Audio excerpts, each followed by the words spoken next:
Hello there, welcome back to the channel. I am Ramona. We're doing more true stories, or stories that people won't believe are true, but they should, and maybe they are, and they're not, and I don't know. But here we go. Ready? I was young, maybe around 8 or so. My older brother and I were sitting in this room when suddenly the blinds, closed at the time, started shaking like in a ripple motion from top to bottom. We froze, and I noticed a shadow hand at the top of the left corner. There just happened to be a big black hole there in my window. We started to laugh because we thought it was our dad playing a trick on us, so we called out to him real loud and heard him answer from the other side of the house. Then we called out to my mom, thinking it was her, but she also answered from the other side of the house with my dad. We started yelling, and my parents came running. After we explained to them, they opened the blinds, and there was a squirrel on the screen outside my window. Not uncommon, but a slightly more rural area of Alabama. That's what they said it all was. Once my parents left, my brother looked at me, asking if I saw the shadow of the hand as well. I said yeah, and described it to him in detail. I saw it extend from the top left, and it looked like it had a semi-long, sharp fingernails. We couldn't figure out how a squirrel from the outside of the house could rattle the blinds inside my room. I think our parents had only told us that to calm us down. I was in college playing guitar outside. This was my first guitar, and I was using my only guitar pick. It was given to me by my girlfriend at the time, as she played too. I was strumming a few chords, and somehow I accidentally let go of it, and it flew onto the grass. I couldn't find it anywhere. I looked for about 15 minutes. I was sad and decided to go back to my room on the fourth top floor. Once I finally got back to my room, the guitar pick was sitting on my desk. It's a little weird. An apocalypse extinction event sized meteor over the sky one night a few months ago. No one else saw it, but my husband. I asked around locally, and maybe 2 others saw it. Other people asked what drugs I was on. I am one of those people who go superhero on adrenaline. I am an unathletic female. 2 quick stories. About 8 years ago, I was playing in a shop when I heard a loud crash. I looked outside and saw a car wreck. A car had hit another and pushed them into a big pole that held power lines. I took off running to the scene. The pole was broken and started to fall onto the car. Power likes lines, I think, were starting to droop towards the car. The driver inside was hurt and dazed. The door was dented a bit at hip height, and all the doors were locked. The driver was bleeding from their head and could not unlock the doors. The power lines drooped lower. I dug my fingernails into the crack where the door closed and began pulling. I bent the top of the door with my bare hands. I called an onlooker over to help me pull. I was able to get an arm in to unlock the door. Then the onlooker and I were able to force the door open and get the man out before the power lines touched his car. Then I went over to the other car and found a stunned, injured teenage boy standing there, dizzy and tottering. I picked him up and carried him to the curb and sat down to wait for help. He was about 6 feet tall. At this point, I was 36 and very out of shape, a mom to a toddler. Needless to say, I was so sore the next day. Second story. In college, 2 townies sneaked into my girls-only dorm and crept into the shower room on my floor. I was just coming in for the night, and I heard a girl scream. I saw the teenage boys running away. Without thinking, I dropped everything and chased them. What was I going to do if I caught them? No clue, but I was on their tail. They got on a bike and sped off together, surprisingly fast. In chunky-heeled loafers, I managed to catch up to them and chase them across the entire campus, telling them off the whole way and taking swings at them. Didn't land any. I stopped chasing when they were off the campus. Then I walked back to my dorm and gave security descriptions of the peeping Toms. The next morning, the dean of students called me in to thank me for protecting the other student who had been in the shower, getting peeped at. I've told this story before, but I went to drink water at the kitchen well last night and I had to walk past a small indoor garden. I looked up because I felt watched, and there was something watching me from the balcony at the top room, which was abandoned as storage built.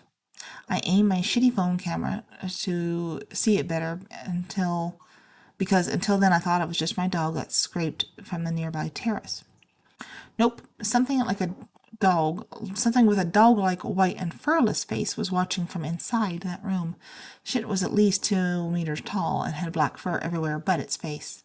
I rapidly took a picture and went back to my room. Guess that explains those times I've heard something heavy moving around at blackouts. Due to the quality of the camera itself and how scared I was, you can't see anything but its nose and a bit of its mouth, but I clearly saw it, at least its shoulders and empty eyes. Later on, I was moving out when I got enter here to retrieve something. The rotten wooden floor almost didn't support me. Loretta Lynn cooked me breakfast. I lived in Minnesota the majority of my life, and I've been some absolute brutal snowstorms, but this one was the worst. And the outside temperature was pegged at about 20 below, or about 30 below Celsius, with 45 to 70 miles per hour wind. We had been without power for most of the day. Excuse me. We heat up a wood stove and we had it burning about as hot as we could. We still had some limited power because of this crazy prepper. I'm a crazy prepper by some. I'm talking about enough to charge 2 cell phones at once, same basic tech as a BioLite stove, just enough to keep 2 fans running and the pump from that keeps water out of the root cellar running. Shortly after dinner time, we got a call from the sheriff's department asking a bus with like half a dozen people who have more dollars than cents, had left the casino for their nearest airport during the day, but they were now stuck somewhere, and the sheriff's department figured that they were close to me. He wouldn't tell me who it was in the bus, though. I got my tractor fired up in the barn, got dressed for an Arctic expedition, loaded my tractor cab down, blankets, food, and water, and tried to kiss a very angry black woman goodbye as I tried to convince my wife that I was going to be fine. It was going down. I had to blow snow on the road and to go down the road. Maybe an hour, maybe 2 after I left, I got to the bus. Loretta Lynn's bus. I ended up making 2 trips to get everyone back to my home safely. Loretta and her daughters and her husband, and the driver and her granddogs.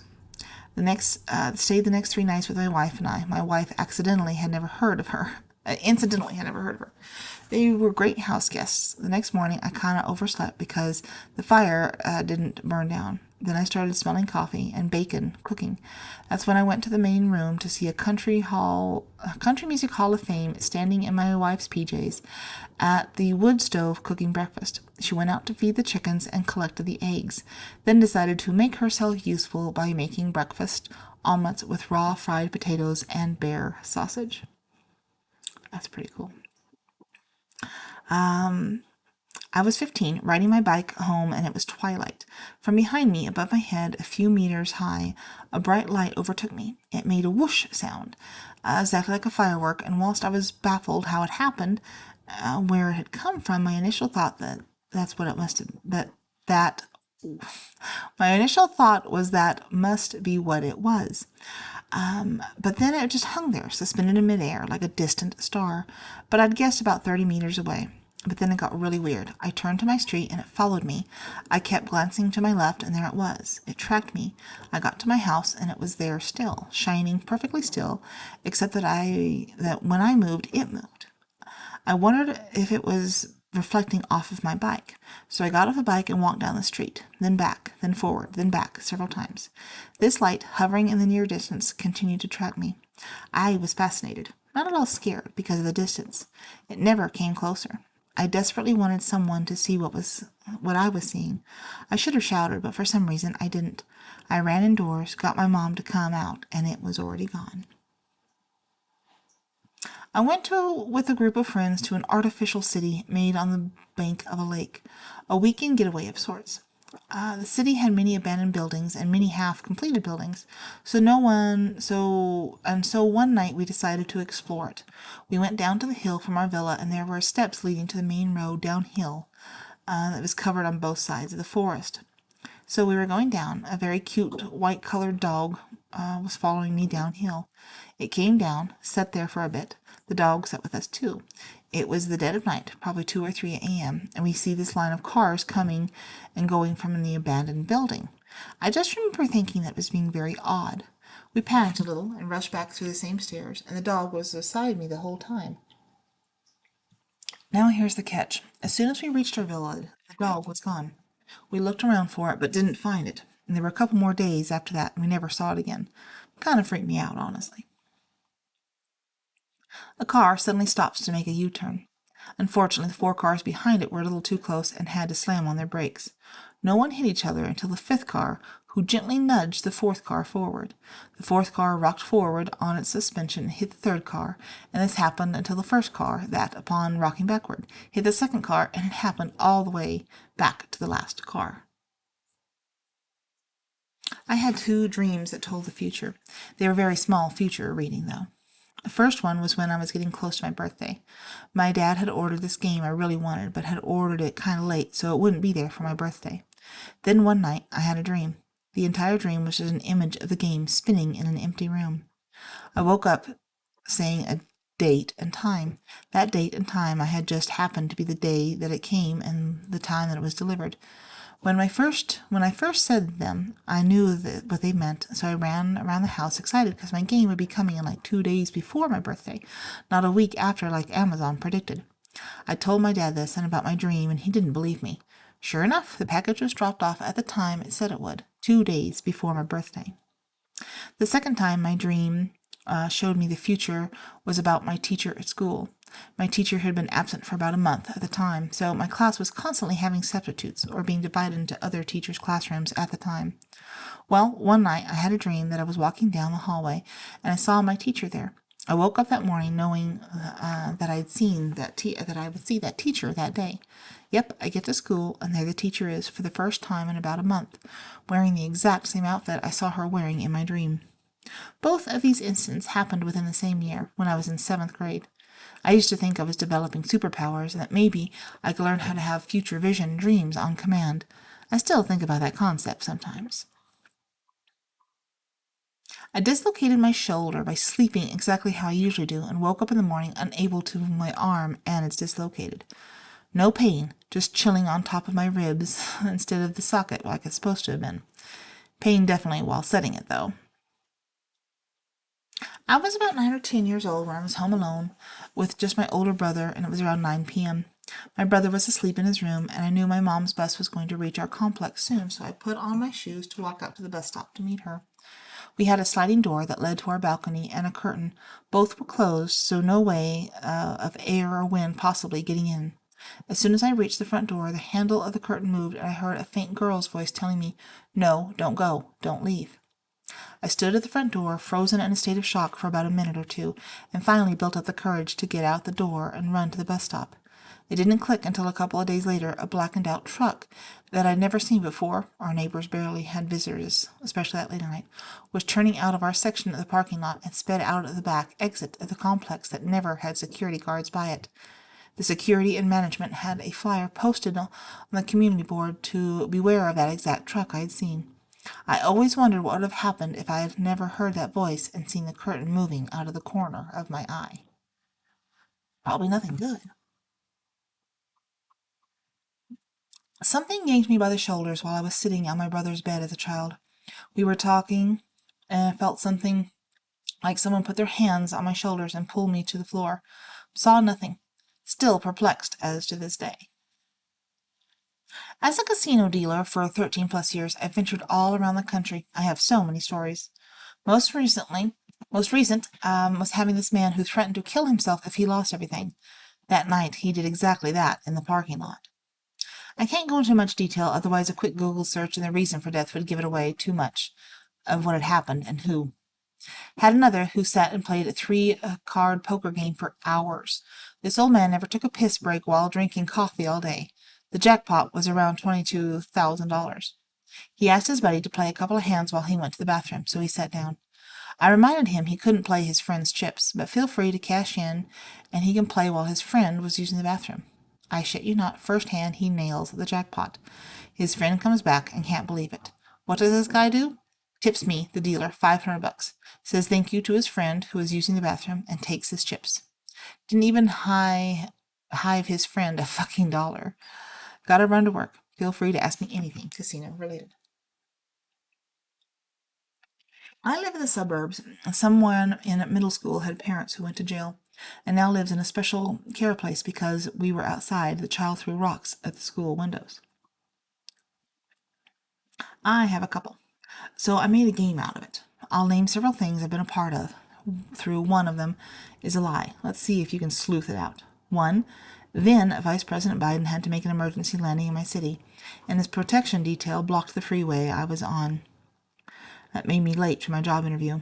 2.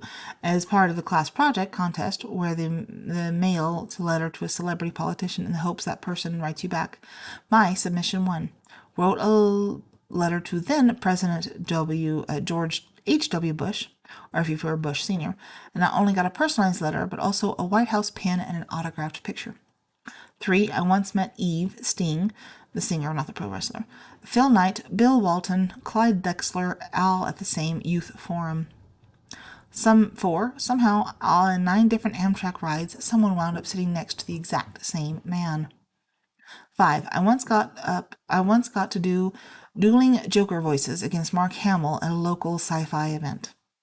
6. On 4 separate occasions, I managed to get stopped at the same mall parking lot on 4 different days in 4 different years by the same cop. 7. I got stuck at the Skytram ride at Disneyland for 7 hours. And let's see.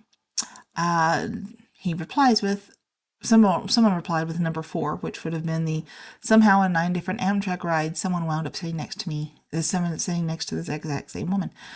And the OP says, very good guess. That one is actually true. The man I sat next to is literally always traveling for business. Not a bad soul, but the last ride I've had taken, we knew one another so well that we greeted each other so warmly, the other passengers thought that we were related. I once dropped a quarter and it landed perfectly on its edge onto the table and just stood upright like that. The table itself was hard wood, so it didn't dig into the surface either. I guess it was just a super lucky landing, and I'll probably never do that again. Winter where I am can get real cold and lasts a long time. One winter morning a few years ago, I was walking up my driveway, taking my dog for his morning potty break, when I heard a bunch of crows absolutely losing it and screaming and cawing. It gets louder and as soon followed by a super loud whomping whooshing noise, all of which is getting closer and closer to me. I look up to see a bald eagle flying down the middle of the road at about human head height, so maybe 5 or 6 feet off the ground, with a frozen roadkill squirrel in its talons being chased by a flock of about a dozen seriously pissed off crows. I stood there stunned for several minutes, until they all flew away. Eagles are really big up close. My sister ran away to another country to marry a man she'd never met at 17, and I was the only family member who knew. I was 8 at the time. I only told my mom I knew after my sister's friend told her. Got questioned by the police. I'm now 17, and they're getting divorced. I was using a server that the FBI raided about 20 years ago. People have literally not believed me when telling this story. When I was in high school, my friend and I learned programming and found some obscure site that offered entirely free Linux server time. Really just some guy's hobby. I chatted online with the server owner once or twice. One day, when shushed in, the server disconnected and wouldn't come back. A week later, there was a notice up on the site trying to collect donations for a legal defense against wire fraud charges. And the reason the server was down was because the FBI had raided him and confiscated all of his servers. I had no way to confirm. It wasn't so bizarre a troll scam, so it could have been that. But most likely I was actually using a server that went down because the FBI unplugged it on a raid. My buddy and I were scared that it was going to come back on us. But nothing ever came of it. A couple of friends and I were exploring an abandoned quarry, and by exploring, I mean we were just destroying any old machinery we could get our hands on. Then, after a while, 2 guys appeared in the woods. They were both holding hunting rifles. We began to run, and they started to shoot at us. Luckily, no one got hurt. But man, I've never been more afraid in my life. I once watched a car make a right turn and 2 of its hubcaps, one on either side, come right off as it turned, and each rolled a perfect arc right over the gutter. Then they fell after hitting the gutter, and it was the oddest thing I've ever seen. One time I was alone in my house, and it was morning time when our housemaid came into our house, as usually she does, and picked up the money, the jug, and went to buy milk, as she always did. She came back 10 to 15 minutes, and I went to open the door. As I opened the door, my maid was standing there, empty-handed. I asked her where the milk was, and she said she had to go buy them now. I was flabbergasted. As I looked around the kitchen, the money and the jug were right there. I was scared AF. I was alone in my room, watching TV. Suddenly, the plug in my lamp went out. I don't know how, but it was scary as F. So I jumped into the corner of my dark ass room when suddenly my TV went off. I've never been that scared in my entire life. When I told my parents, they didn't believe me. They laughed. After that day, I switched rooms with my little brother. On my college campus, I saw a squirrel rip off an anti abortion student flyer and drag it off into what I assume was its nest. The student group claimed censorship. I knew the truth, but no one would believe me. I hit a racquetball that had its molecules aligned with the molecule, blah, yeah, of a wall and passed right through it. That's the only explanation I have for how a large box with no holes in it, a racquetball court, can lose a ball after I hit it. I almost got crushed by a bed of nails when I was 2 years old. Somehow I rolled out of the way, and before it fell on me, I literally came back with a scratch. No blood. When I was in middle school, my friend found 4 or 5 used condoms in our school bus and started throwing them at cars. Needless to say, that Tesla was probably put through a car wash later. I've been in a frog rain. I didn't think it was an unbelievable story. I didn't think it was an unbelievable story until I told some people, and they were dubious. It happened in northern Spain, near Barcelona, where we often get yellow rain with sand from the Sahara. At first, we thought we had hopped out of a creek, but then we saw that they were everywhere, on top of cars, on top of buildings, and they were falling from the sky. I got hit by a couple. Most of them survived. They were small, about the size of a euro coin or a US quarter. That's pretty strange. We're going to end that there. I hope you have enjoyed listening to some of these stories, true or not. They're interesting, they're imaginative, and amusing. So I hope they have entertained you. And I appreciate you listening and watching, and we'll talk to you later. Bye.